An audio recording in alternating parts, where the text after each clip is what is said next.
सक्षम नेता मुंबईतला, ज्याचा संपर्क महाराष्ट्रामध्ये आहे, त्यांनी अनेक कामगार संघटनांमध्ये नेतृत्व केलेलं आहे. कामगारांच्या प्रश्नाशी त्यांना जाण आहे. गिरणी कामगारांचं ते नेतृत्व करतात. शेतकऱ्यांच्या प्रश्नावर देखील अनेक वेळा त्यांनी प्रश्न उपस्थित केलेले आहेत. असं नेतृत्व ज्यावेळी एकनाथ शिंदे साहेबांच्या नेतृत्वाखाली काम करण्याचा निर्णय घेतं, त्यावेळी पक्ष संघटना देखील जोरदार पद्धतीनं मुंबई आणि परिसरामध्ये वाढणार आहे. सुनील शिंदे हे देखील धनुष्यबाण चिन्हावर निवडून आले होते आणि त्यांचा जरी पक्षप्रवेश झाला तर पक्षांतर बंदी लागू होणार नाही, कारण धनुष्यबाण चिन्ह हे तुमच्याकडे आहे. त्यामुळे सुनील शिंदे यांच्यासाठी तब्येत सुरू झाली आहे असं नाही. सुनील शिंदे साहेबांनी त्यांची भूमिका काल रात्रीच्या मेळाव्यामध्ये स्पष्ट केलेली आहे. परंतु त्यांनी जर इच्छा व्यक्त केली की माननीय एकनाथ शिंदे साहेबांच्या नेतृत्वाखाली काम करायचं आहे किंवा त्यांचं नेतृत्व म्हणून त्यांच्या मतदारसंघाचा विकास करायचा आहे, त्यांना आमच्यासोबत यायचं आहे, तर आम्ही कशाला नाकारू. शेवटी सुनील शिंदे देखील एक सक्षम नेतृत्व त्या भागातलं आहे. अतिशय चांगल्या पद्धतीने ते काम करतात आणि असं नेतृत्व जरी आम्हाला मिळणार असेल तर आम्ही नाकारण्याचा प्रश्नच येत नाही. ऑपरेशन वरळी सुरू आहे, ऑपरेशन टायगर सोबत असं म्हणावं. हां नाही, पक्षप्रवेश रोजच सुरू आहेत. काल देखील काही लोकांचा पक्षप्रवेश नंदनवनला झालेला आहे. पक्षप्रवेशाची प्रोसिजर ही रोज सुरू आहे. त्याच्यामध्ये सचिन भाऊंचा कालचा जो प्रवेश आहे हा काही लोकांना धक्का देणारा होता. जरी ते चेहऱ्यावरनं दाखवत नसले तरी धक्का देणारा होता. त्याच्यामुळं सचिन भाऊंसारखा एक माणूस, एक व्यक्ती, एक नेता जर बाजूला जाऊ शकतो तर काहीतरी नक्कीच घडत असेल हे आता महाराष्ट्राच्या जनतेला देखील कळलेलं आहे. पण ऑपरेशन टायगर सोबत ऑपरेशन वरळी पण सुरू झालं असं म्हणावं. नाही, ऑपरेशन टायगरचाच ऑपरेशन वरळी हा भाग आहे. मराठी होते.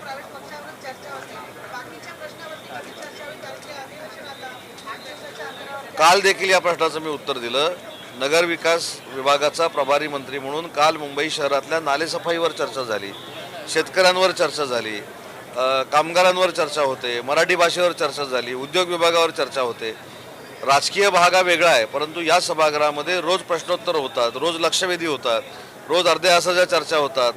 त्याच्यामुळे सगळ्या आयुधाचा वापर करून महाराष्ट्राला न्याय देण्याची भूमिका जसे आम्ही मंत्री घेतोय तसं प्रत्येक आयुधाचा उपयोग करून आम्हाला प्रश्न विचारण्याचं काम हे आमचे सगळे सभासद करतायत.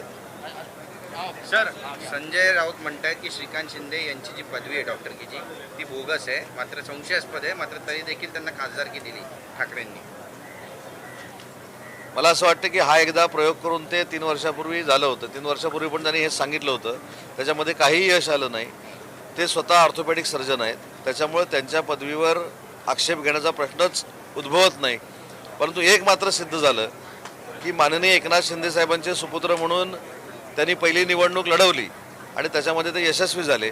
पण त्याच्यानंतर त्यांच्या कर्तृत्वाची दखल आता अन्य आमची लोक घ्यायला लागलेली आहेत. याचा अर्थ त्यांनी स्वतःचा स्वयंभू असं नेतृत्व तयार केलेलं आहे. केंद्रीय मंत्रिमंडळात शिवसेनेच्या 2 नेत्यांची खासदारांची वर्णी लागणार आहे, किती मोठी बाब आहे. याच्यामध्ये स्वतः साहेब हे निर्णय घेत असतात. साहेब मोदी साहेबांशी बोलत असतात, साहेब अमित भाईंशी बोलत असतात.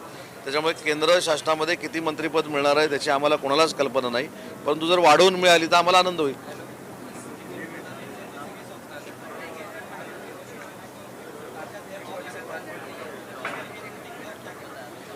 ये सब माननीय एकनाथ शिंदे साहब के नेतृत्व का करिश्मा है. अभी कल जो महाराष्ट्र राज्य के एक्स मिनिस्टर थे जिन्होंने 3 बार विधानसभा की निवडणूक जीत ली थी और आज वो विधान परिषद के सदस्य थे, वो माननीय सचिन भाऊ हमारे साथ आए और अभी उनको उपसभापति का मौका माननीय एकनाथ शिंदे साहब ने दिया है.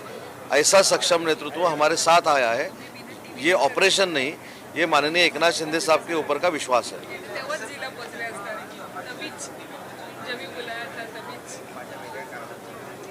अगर वर्ली का एक नेता हमारे साथ आता है तो मेरे ख्याल से ये कंट्रोवर्सी वो खड़ा करेंगी. कौन बोल रहा है, क्या बोल रहा है, लेकिन उनके पास के लोग तो निकल रहे हैं, ये तो सच्ची बात है. इसलिए सचिन भाऊ का हमने कल ही स्वागत किया है और बहुत लोग कतार में खड़े हैं.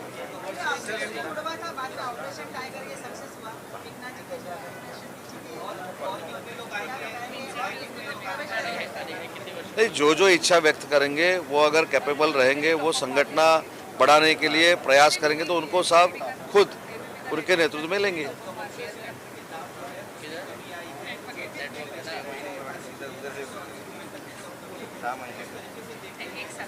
साल मैंने नहीं, इसके सब के ऊपर युद्ध का ही परिणाम था, जो वॉर चालू है उसका ही परिणाम था। अभी युद्ध कम हो रहा है, इसलिए ये सब दर भी कम हो रहे हैं। हाँ, सर बीड मधला एक प्रश्न आहे हत्या एक सेकंड, आप बोला ना। ऑपरेशन तुडवा जो होता तो सुरू होता आणि त्याच्यानंतर ऑपरेशन नायगाची सक्सेस एकनाथ शिंदेच्या नेतृत्वाखाली नाही हो, तुडवा बिडवा कुठं काय सुरू नव्हतं, ते फक्त तुम्हाला ब्रेकिंग देण्यासाठी तुडवा थोडा फोडा असतं, काही नाही। सगळे खासदार एकटे एकटे त्यांच्या मतदारसंघात जात आहेत, एकटे एकटे महाराष्ट्र फिरतायत, मुंबईमध्ये फिरतायत। हे तुडवा बिडवा याला काही अर्थ नाही। त्याची ताकद संपली असं म्हणावं. नाही, मी असं काही बोललो नाही। शेवटी एकटा माणूस जरी पक्षात राहिला त्याची ताकद असतं, त्याच्याकडे एक मत असतं, त्याच्यामुळे कोणाची ताकद संपली असं मी म्हणत नाही, पण तुडवा बिडवा याला काही अर्थ नाही। पक्षप्रवेश उपाटाची पतनाची सुरुवात आहे. हा, पक्षप्रवेश उपाट की पतनाची सुरुवात आहे. पतन म्हणजे उभाटाच्या नहीं नहीं, पतनाची उभा सुरुवात उभा झाली. उभाठा का पतन होने के लिए हम ये पक्ष प्रवेश करके नहीं ले रहे। उभाठा के लोग माननीय एकनाथ शिंदे साहब के ऊपर विश्वास दिखा रहे हैं, इसलिए लोग आ रहे हैं। सर बीड मधला एक विषय नहीं, उसके ऊपर खुद माननीय एकनाथ शिंदे साहब ने, जिनके पास वो विभाग है, उन्होंने इंस्ट्रक्शन दिए हैं और मेरे ख्याल से कार्रवाई होने के संकेत भी है। सर बीड मधला सर विषय बीड मध्ये तरुण भांडण सोडवण्यासाठी गेलं होतं हत्या झाली मात्र त्यामध्ये बजरंग सोनवणेच्या खासदाराच्या मुलाचं नाव घेतलं जाते आता ते कुटुंब पीडित कुटुंब टाकीवर चढून आंदोलन करतं. नाही, याच्यामध्ये पोलीस दक्षता घेतील, जे कोण खरे आरोपी असतील त्यांना अटक करतील। गोपाळगडचा अहवाल 15 दिवसात येणार होता असं जाहीर केलं होतं आशिष शेलार यांनी त्याबाबत सध्या काय प्राथमिक अहवाल नाही, आता आशिष शेलार साहेबांनाच विचारावं लागेल ना ते। सर हिंदी सर नॅशनल हा, तर सुनील शिंदेंनी